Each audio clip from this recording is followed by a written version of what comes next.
Hello students, मैं अमित सिंह करता हूं आपका स्वागत आपके अपने learning platform that is Amit classes for economics में। और आज जो हम टॉपिक डिस्कस करने वाले हैं वो दो टॉपिक डिस्कस करेंगे हम। एक डायरेक्शन ऑफ ट्रेड जो आफ्टर इंडिपेंडेंस इंडिया के ट्रेड में आती है, और उसके अलावा जो है एक हम बात करेंगे इनवार्ड लुकिंग ट्रेड स्ट्रेटजी के बारे में। तो डायरेक्शन ऑफ ट्रेड में क्या चेंजेस आए हैं आफ्टर इंडिपेंडेंस उसको एक बार देख लेते हैं। तो कुछ पॉइंट्स हैं यहाँ पे जो मेंशन किए हैं, आप उनको जो है क्या कर सकते हैं एग्ज़ाम पॉइंट ऑफ व्यू से तैयार कर सकते हैं। तो 5 और 6 पॉइंट्स आर देयर। तो फर्स्ट पॉइंट अगर हम डिस्कस करते हैं तो ये क्या है कि अगर हम 1951 में डायरेक्शन की बात करते थे तो उसमें काफ़ी चेंज आया है। और वो चेंज क्या आया है कि list of our trading partners has tended to expand, कि जिन ट्रेडिंग पार्टनर्स के साथ हम ट्रेड करते थे इंडिपेंडेंस से पहले ड्यूरिंग ब्रिटिश राज, तो अब जो हमारे पार्टनर्स जो हैं क्या हो चुके हैं, बढ़ चुके हैं। लगभग दुनिया का हर देश जो है हमारा क्या बन चुका है, एक ट्रेडिंग पार्टनर बन चुका है। इससे पहले हम जो है क्या करते थे, सिर्फ दो ही जो कंट्री थे वो इम्पोर्टेंट थे, यूएसए और हम बात कर लेते हैं दूसरा यूके। इन्हीं के साथ हमारा ज़्यादातर ट्रेड होता था। अभी अगर हम प्रेजेंटली जो है डिस्कस करें तो जो हमारे मेजर जो ट्रेडिंग पार्टनर है वो कौन है, यूएई की बात कर लेते हैं, चाइना की बात कर लेते हैं, यूएसए की बात कर लेते हैं, स्विट्ज़रलैंड की बात कर लेते हैं, Singapore, Australia, Iran, Hong Kong, Korea, Indonesia, even UK भी है लेकिन अब वो इसका शेयर नहीं है, जापान, बेल्जियम। तो मतलब अगर हम ये देखें तो काफ़ी कुछ इंक्रीमेंट हो चुका है और नए जो पार्टनर्स हैं वो हमारे साथ जो है ट्रेड के अंदर क्या हो चुके हैं, जुड़ चुके हैं। तो हम ये कह सकते हैं 1951 के मुकाबले जो है ये एक ड्रास्टिक चेंज हम बोलते हैं, काफ़ी कुछ ज़्यादा चेंज आ गया। उससे पहले सिर्फ हमारा ट्रेड किससे होता था, यूके से होता था, यूएसए से होता था, या जो कॉमनवेल्थ जो कंट्री जो एक किस्म से यूके की जो क्या थी कॉलोनीज थी उनके साथ हमारा क्या होता था, ट्रेड होता था। तो ये जो है क्या आया है, एक चेंज आया है। नेक्स्ट थर्ड पॉइंट जो है हम चेक कर लेते हैं। थर्ड पॉइंट्स क्या शो करता है, ये शो करता है कि जो हमारा जो मेन जो ट्रेडिंग पार्टनर है वो कौन है, वो यूएसए है। और उसके बाद जो नंबर आता है वो किसका आता है, यूएई का आता है और चाइना का आता है। ठीक है जी। तो ये जो है अब हमारे जो है इम्पोर्टेंट जो है लार्जेस्ट ट्रेडिंग पार्टनर हैं। और अगर हम फोर्थ पॉइंट में डिस्कस करें तो फोर्थ पॉइंट में क्या है कि इंडिया का अगर हम शेयर करें एक्सपोर्ट के मामले में 2018-19 में, तो वो 15.9% हम किसके साथ करते थे, यूएसए के साथ करते थे। मतलब जो हमारा एक्सपोर्ट है, ज़्यादातर एक्सपोर्ट किसके पास जाता है, यूएसए के पास जाता है। और उसके बाद जो है नंबर आता है यूएई, यूनाइटेड अरब अमीरात, जिसमें हम बोलते हैं 9.1% जो हमारा जो है शेयर जाता था एक्सपोर्ट का। और इसी तरीके से अगर हम चाइना की बात करें तो चाइना को जो इंडिया के एक्सपोर्ट जाते हैं वो क्या है, 5.1%।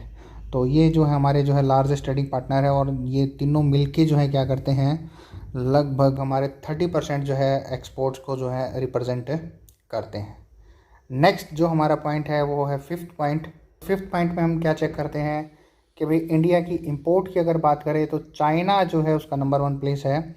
हमारे 13.7% जो ट्रेड है इंपोर्ट्स के मामले में वो चाइना से हम करते हैं। यूएसए का जो लेवल है वो 6.9% है। और सऊदी अरेबिया से हम क्या करते हैं, 5.6% करते हैं इंपोर्ट। स्विट्ज़रलैंड का जो है वो 3.5% जो है शेयर है। तो यहाँ पे अगर हम देखें तो यूएसए के साथ हमारा जो बैलेंस ऑफ ट्रेड है वो सरप्लस में है। चाइना के साथ जो हमारा बैलेंस ऑफ ट्रेड है वो नेगेटिव है। मतलब चाइना से हम जो है थोड़ा सा हमें अपना ट्रेड के जो रिलेशंस हैं वो नए सिरे से सोचने पड़ सकते हैं, क्योंकि यहाँ पे अगर हम चाइना से इंपोर्ट ज़्यादा करते रहे तो चाइना की बोरोइंग वगैरह हमारे ऊपर बढ़ेंगी और सीधी सी बात है फिर टर्म एंड कंडीशंस जो हैं वो हमारे ऊपर इम्प्लीमेंट होंगी, उसका हमें क्या हो सकता है, लॉस हो सकता है। जहाँ पे सऊदी अरेबिया की बात करते हैं तो ये एक किस्म से पेट्रोलियम और दूसरे प्रोडक्ट्स की रिप्रेजेंट करता है जो नेसेसिटी की बात करते हैं। सिक्स अगर हम पॉइंट डिस्कस करें तो ये सऊदी अरेबिया के बारे में है कि सऊदी अरेबिया जो है वो क्या हमारा एक सिग्निफिकेंट जो है ट्रेडिंग पार्टनर जो है उभर के आया है। और अभी 2011 से 18-19 के बीच में जो है हमारा जो 4% जो ट्रेड है फ़ॉरेन वो सऊदी अरेबिया से ही हुआ है। तो सेवन्थ पॉइंट की बात करें तो ये चाइना की जो है कंडीशन के बारे में बताया है कि चाइना की जो इम्पोर्ट्स हैं, चाइना हमारे से जो हम चाइना को एक्सपोर्ट करते हैं वो काफ़ी कम है। और चाइनीज़ जो एक्सपोर्ट है, मतलब चाइनीज़ गुड्स के जो हमारे देश में आते हैं हमारे लिए वो इम्पोर्ट हैं। तो वो उन्होंने क्या किया है, जो हमारे इंडियन जो मार्केट है उसको टेक ओवर कर लिया है एक किस्म से, और हमारा जो ट्रेड है वो उसके अंदर क्या है, डेफिसिट के अंदर है। तो ये जो है चीज़ें क्या करेंगे, जो मतलब आने वाले टाइम में जो है इंडिया को परेशानी में डाल सकते हैं। चीन जो है वो दादागिरी दिखा सकता है, क्योंकि वी आर डिपेंडेंट। तो यहाँ पे इंडियन जो पॉपुलेशन उसको समझना पड़ेगा कि हमें क्या करना पड़ेगा कि चाइनीज़ जो प्रोडक्ट है, जो डोमिनेंसी है उनकी इंडियन मार्केट के अंदर, उसको किस तरीके से कम किया जाए। नेक्स्ट जो है एक सबसे इम्पोर्टेंट फैक्ट है जो आपको देखना है, बुक में मिलेगा कि 1991 जो है वो हमारे लिए ग्रेट डिवाइड ईयर है। अगर आप उससे पहले और बाद के अगर ट्रेड को अगर आप कंपैरिजन करते हैं तो यू विल फाइंड दैट कि एक मल्टीपल टाइम जो है जो चेंज आया है फॉरेन ट्रेड के अंदर। पहले जहां हज़ारों में जो है हमारा ट्रेड इंक्रीमेंट होता था, तो 1991 के बाद जो है लाखों में जो है, करोड़ों में जो है क्या है हमारे जो ट्रेड के अंदर जो है इंक्रीमेंट जो है आने लगा है। और ये आया है एक किस्म से न्यू इकोनॉमिक रिफॉर्म्स की वजह से, जहाँ पे हमने क्या किया है, जो इनवार्ड लुकिंग ट्रेड स्ट्रेटजी थी उसको छोड़ दिया और उसकी बजाय जो एक्सपोर्ट प्रमोशन है वहाँ पे हमने क्या किया है, शिफ्ट किया है। तो ये आया क्यों है, तो इसकी वजह क्या है उसको थोड़ा सा एक बार देख लेते हैं कि 1990 तक हम किस पे डिपेंड करते थे। एक ऐसी ट्रेड स्ट्रेटजी बनाते थे जिसमें क्या होता था, इनवार्ड लुकिंग ट्रेड स्ट्रेटजी थी कि हम उन चीज़ों का प्रोडक्शन करेंगे जो डोमेस्टिकली प्रोड्यूस हो सकती हैं और उन्हीं को हम क्या करेंगे, यूज़ करेंगे, बाहर से चीज़ें हम इंपोर्ट नहीं करेंगे। लेकिन 1991 में हमने क्या किया है, स्ट्रेटजी बदल दी और हम एक्सपोर्ट प्रमोशन पे क्या हो गए हैं, शिफ्ट हो गए हैं। तो ये जो है पॉइंट आप क्या कर सकते हैं, मेंशन कर सकते हैं जब भी आपसे एक ईयर ऑफ डिवाइड के बारे में पूछा जाएगा, और वो क्या है 1991 ट्रेड के मामले में, क्योंकि इंक्रीमेंट्स में जो है काफ़ी जो है बदलाव आए हैं। ये आप बुक से जो है डाटा देख सकते हैं, जो है टेबल जो है गिवन है। नेक्स्ट अगर हम टॉपिक डिस्कस करें तो ये आता है इनवार्ड लुकिंग ट्रेड स्ट्रेटजी। मतलब हम अपनी इकोनॉमी के अंदर देखेंगे, अपनी इकोनॉमी की ग्रोथ करेंगे, हमें दूसरे जो देश हैं दुनिया के उनसे कोई लेना देना नहीं है। इसी पॉलिसी का दूसरा नाम क्या आता है, इंपोर्ट सब्स्टिट्यूशन स्ट्रेटजी आता है।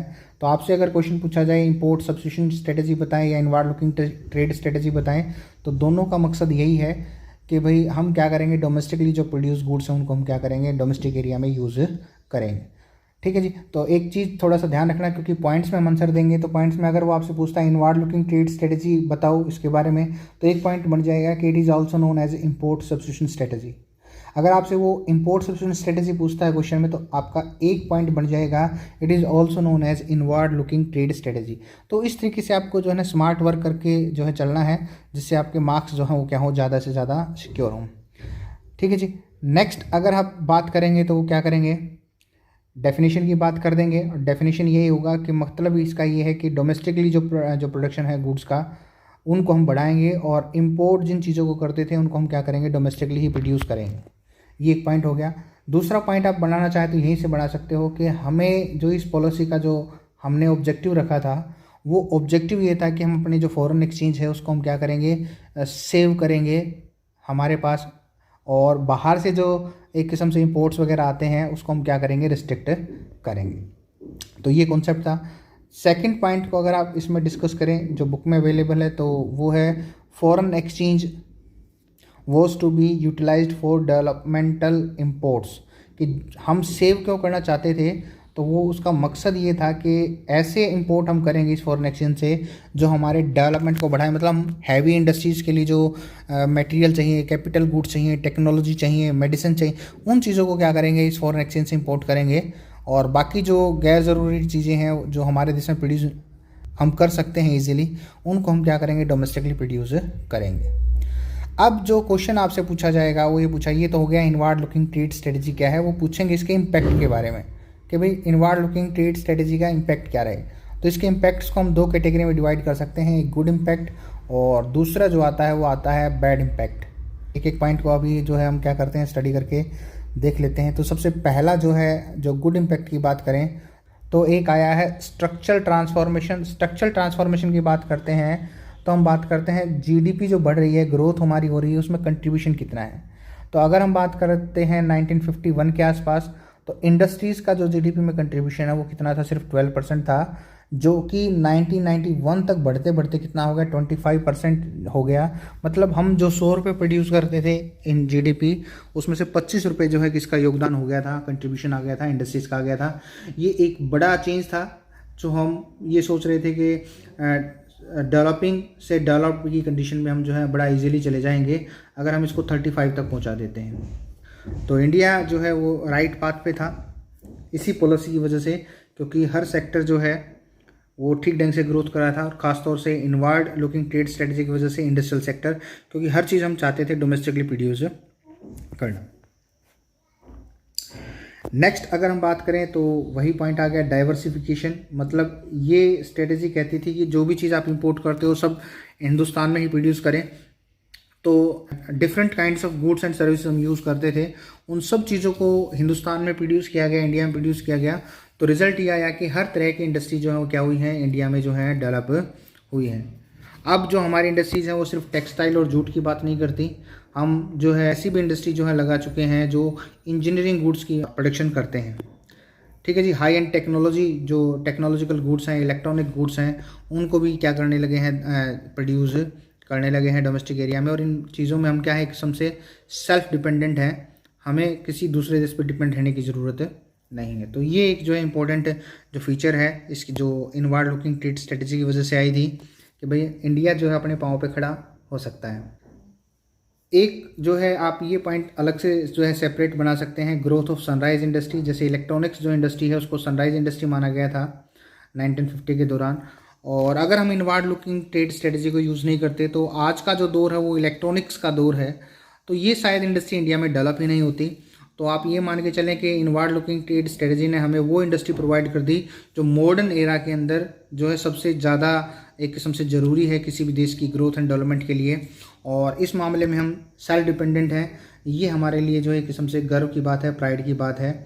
तो ये हमें इस पॉलिसी का क्या मिला है, बेनिफिट मिला है। ऐसा इसलिए हुआ क्योंकि अगर जो इंडस्ट्री स्टार्टिंग में है, इन्फेंट स्टेज में है, अगर आप उनको प्रोटेक्शन नहीं दोगे तो ये क्या हो जाएंगी, फेल हो जाएंगी, नहीं चल पाएंगी। तो ये इनवर्ड लुकिंग ट्रेड स्ट्रेटजी ने क्या किया, जो हमारी ऐसी इंडस्ट्रीज उनको प्रोटेक्ट किया और ये कंपटीशन में क्या कर पाई, सर्वाइव कर पाई।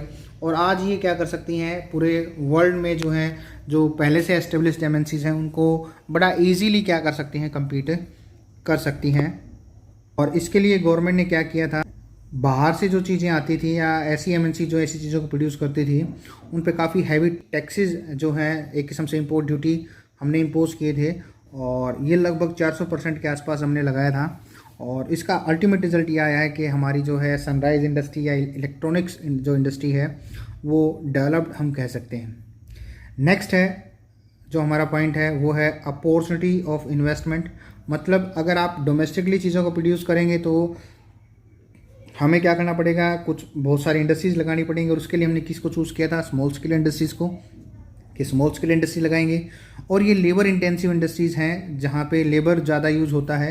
तो सीधी सी बात है, इस पॉलिसी ने हमारे देश में क्या की हैं, अपॉर्चुनिटीज़ क्रिएट की, किसकी, एम्प्लॉयमेंट की और इन्वेस्टमेंट की, कि भाई बहुत ज़्यादा इन्वेस्टमेंट हो सकता है, अलग अलग एरिया में इन्वेस्टमेंट हो सकता है, रीजनल बैलेंस्ड ग्रोथ होगी, काम मिलेगा। तो ये सभी चीज़ें जो हैं एक किस्म से इनवर्ड लुकिंग ट्रेड स्ट्रेटजी की वजह से हुई। और हम ये कह सकते हैं कि आज अगर हम अपने पाँव पे खड़े हैं तो इनवर्ड लुकिंग ट्रेड स्ट्रेटजी ही है। बाद में इसको मिस हैंडल किया, ठीक ढंग से यूज़ नहीं किया तो शायद हमें इसके नेगेटिव इम्पैक्ट देखने को मिले, वरना that is the best policy जो यूज़ की जा सकती थी उस टाइम पे। और इस पॉलिसी का जो सबसे बड़ा मकसद था वो ये था कि हमारे देश में जो लेटेंट रिसोर्सेज हैं, जो छुपे हुए रिसोर्सेज हैं, जो पोटेंशियल रिसोर्सेज हैं, मतलब जिनको यूज़ किया जा सकता था, उनको हम एक्सप्लोर कर पाए। अगर हम ये पॉलिसी नहीं बनाते तो ये हमारे जो रिसोर्सेज जो हम आज यूज़ कर रहे हैं वो शायद कोई दुनिया का दूसरा देश क्या कर रहा होता, उनको यूज़ कर रहा होता। और आज भी इंडिया क्या कर रहा होता, प्राइमरी जो प्रोडक्ट्स हैं या एग्रीकल्चर प्रोडक्ट्स हैं या अपने जो मिनरल्स हैं उनको एक्सपोर्ट करा होता, और ये हमारी इकोनॉमी को जो है ना बिल्कुल बैकवर्ड कंडीशन पे लेके चला जाता।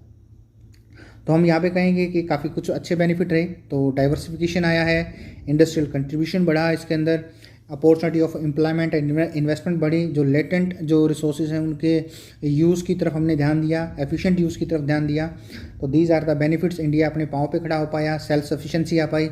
ये सभी चीज़ें जो आप इसमें क्या कर सकते हो, मेंशन कर सकते हैं। सिर्फ 3 पॉइंट पे जो है अपने आप को रिस्ट्रिक्ट करने की ज़रूरत नहीं है। नेक्स्ट अगर हम बात करते हैं तो बैड इम्पैक्ट की, तो बैड इम्पैक्ट में सबसे पहले आता है कि मकसद ये था कि हम क्या करेंगे, जो लार्ज स्केल इंडस्ट्री है वो पब्लिक सेक्टर लगाएगा और जो स्मॉल स्केल इंडस्ट्री है वो प्राइवेट सेक्टर लगाएगा। तो एक किस्म से हमने पब्लिक सेक्टर की मोनोपोलीज बना दी। और एक टाइम तो ऐसे भी आया था जब इंडिया जो है क्या करने लगा था, जूते चप्पल भी जो है ना गवर्नमेंट की इंडस्ट्रीज जो है प्रोड्यूस करने लगी थी। जबकि ऐसा प्लान नहीं किया गया था। प्लान ये किया गया था कि जो बेसिक जो गुड्स हैं, हाई एंड टेक्नोलॉजी की गुड्स हैं या इंफ्रास्ट्रक्चर रिलेटेड गुड्स हैं, वो क्या की जाएंगी, पब्लिक सेक्टर में प्रोड्यूस की जाएंगी, बाकी जो है वो स्मॉल स्केल इंडस्ट्री पे छोड़ दिया जाएगा। लेकिन गवर्नमेंट ने जो है सारी चीज़ें अपने हाथ में ली, तो एक इनएफिशिएंट मोनोपोली क्रिएट हुई, जिसने इकोनॉमी को जो है मतलब हाई कॉस्ट सिस्टम में डाल दिया।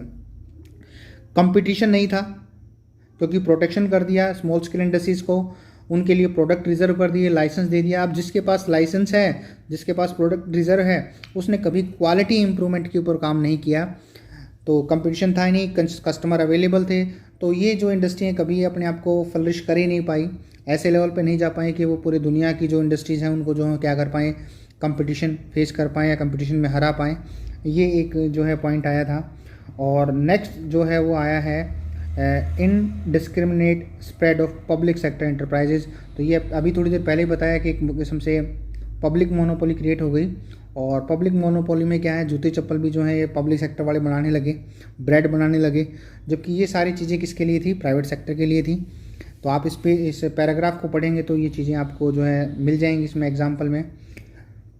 नेक्स्ट है इसका जो नेगेटिव इम्पैक्ट है वो क्या है, economically unviable state of enterprises. मतलब हमने इंडस्ट्रीज़ को इस लेवल पे ले जाके छोड़ दिया, इनएफिशिएंसी को इस कदर बढ़ा दिया, एक किस्म से हर जो गवर्नमेंट की इंडस्ट्री थी वो लॉस जनरेट कर रही थी, काफ़ी स्टाफ उसमें जो है एम्प्लॉयड था, लेकिन एफिशिएंट स्टाफ नहीं था। शायद पॉलिटिकल प्रेशर की वजह से या पॉलिटिकल सिचुएशन की वजह से जो नेता लोग हैं उन्होंने अपने जो रिलेटिव्स हैं, फैमिलियर्स हैं, उनको जो है यहाँ पे अपॉइंट करवाया जो गवर्नमेंट इंडस्ट्रीज़ होती थी, और उसका जो है इनएफिशिएंट रिजल्ट ये आया कि सभी जो गवर्नमेंट इंडस्ट्रीज़ हैं वो किस में हो गई, एक किस्म से लॉसेस में कन्वर्ट हो गई। और ये लॉसेस एक किस्म से सरकार की मजबूरी बन गया, क्योंकि बंद किया नहीं जा सकता, प्रॉफिट्स हैं नहीं, तो कैसे किया जाएगा, वो एक किस्म से पब्लिक के टैक्स का जो पैसा है वो यूज़ किया जाएगा। और जैसे ही गवर्नमेंट ने ऐसा किया तो देश की जो बाकी जो ग्रोथ के चांसेस थे वहाँ पे जो है क्या देखने को मिली, कमी देखने को मिली। और अल्टीमेटली जो हम इस प्रेशर में चले गए कि हमें ये पॉलिसी जो है जो इतनी अच्छी होते हुए भी क्या करना पड़ा, इसको सेक्रीफाइस करना पड़ा। तो आज का वीडियो बस यहीं तक। नेक्स्ट वीडियो में जो है हम नेक्स्ट चैप्टर को डिस्कस करेंगे, क्योंकि यहाँ पे ये चैप्टर कंप्लीट हो गया है। Thank you.